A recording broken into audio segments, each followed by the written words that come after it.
Here is something which Fatf must know. A huge drug trafficking network was operating in the United States from India. The network was run by Vicky Goswami, the husband of Mamta Kulkarni, and how the money earned from this smuggling can be used against Pakistan through TTP and the BLA. Fatf has to maintain its credibility through taking immediate steps to curb terrorist and drug mafia funding from India. Hello, this is Bakhtar Mahmood and you're watching White News. Billions of dollars have been invested by India to tone down the revealed truth coming out of the Valley of Kashmir. Millions of dollars have been spent on lobbying firms and international media to ensure their perspective based on the false information and allegations against Pakistan prevail. Right, breaking news coming in. Hundreds of Indians have gathered outside the Pakistan High Commission in London to protest the Pulwama terror attack. This is the latest that we are getting in from United Kingdom. On the internal front, 84 soldiers were killed by the Indian security forces in Pulwama to win elections from Narendra Modi. All said and done has indeed been able to hide the truth from a common Indian to the powerful international media. Only one nation stood on its own feet under the leadership of Prime Minister Imran Khan. The flag bearer of Kashmir has been dented the international lobby against the freedom of the Kashmiri people. The entire campaign, almost the entire campaign of Mr. Modi in the election was how he had taught Pakistan a lesson that jets had killed 350 terrorists. Complete lie, they had just killed about 10 trees of ours. Now Modi is known as Hitler, Hindutva as a terrorist organization, and detention cells all over India and remembered as ghettos. Organizations like the UN and OIC all have to pay attention to the Kashmir cause, which is the ticking nuclear bomb right in the heart of the globe. You've got to. This is a test for the United Nations. You are the one who guaranteed the people of Kashmir the right of self-determination. They are suffering because of that. And this is the time. This is the time not to appease like in 1939 appeasement took place. This is the time to take action. And number one action must be that India must lift this inhuman curfew.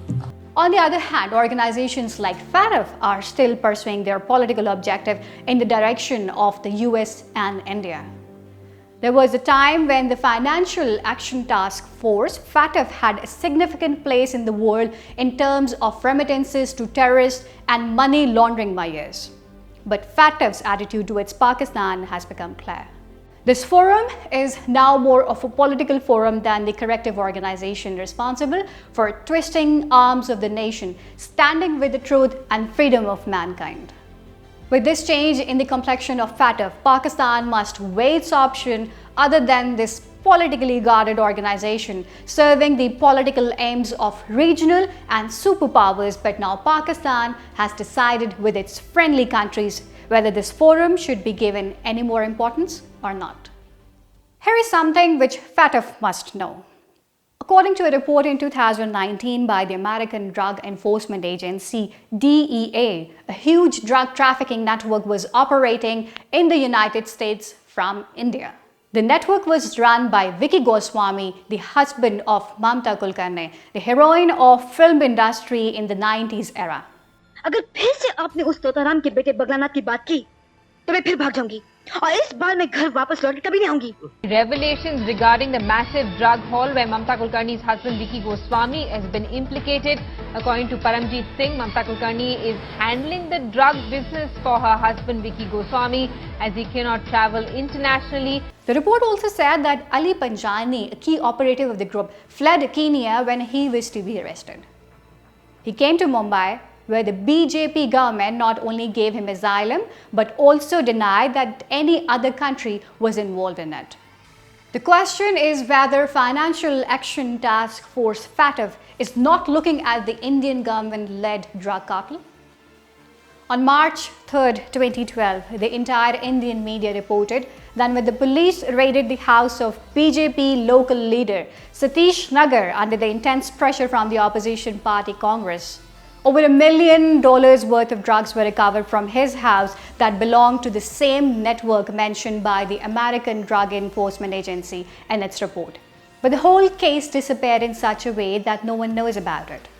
The Fatf does not see how the BJP government in India is involved in drug trafficking all over the world. 25 film personalities have been named by the alleged drug peddlers, those who have been arrested by the NCB. Now, the NCB is preparing a dossier with the names of 25 Bollywood celebrities who have links to the drug peddlers who have been held so far. And how the money earned from this smuggling can be used against Pakistan through TTP and the BLA. Another example, the Sinaloa cartel is the world's most powerful drug mafia, which according to the US Attorney General's report, smuggled more than 200 tons of dangerous drugs across the United States from 1990 to 2008. He was the world's most wanted drug trafficker. For decades, the ruthless Joaquim El Chapo Guzman destroyed millions of lives and reaped billions of dollars. He assassinated every American politician or security agency official who came in his way. It is said that the big American politicians are behind the Sinaloa cartel, which is why this cartel is still not only active in the United States, but also the most powerful cartel. One of the cartel's most important operatives, Zambada, was arrested in the police encounter in Mexico in 2008 and was immediately shifted to the United States. In the El Chapo trial, Vicente Zambada, the son of El Chapo's partner Ismael Zambada, took the stand. Vicente was set to be the heir to the Sinaloa cartel before his arrest and extradition. Zambada confirmed what previous witnesses testified, including corruption.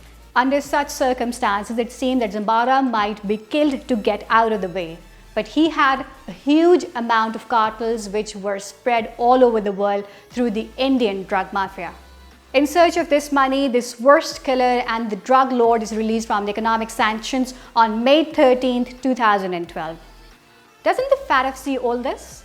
A whole network of thieves and drug mafia is being run from the United States to India. Millions of dollars are shifted from one country to another every day, but Fatf sees only Pakistan.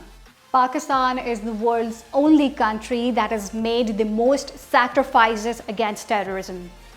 Pakistan has repeatedly come forward with solid evidence of the Indian terrorism, but despite all this, the biased attitude of the institutions like Fatf shows that the forum like Fatf have lost not only their usefulness, but are also trapped in the clutches of international lobbies. Fatf has to maintain its credibility through taking immediate steps to curb terrorist and drug mafia funding from India.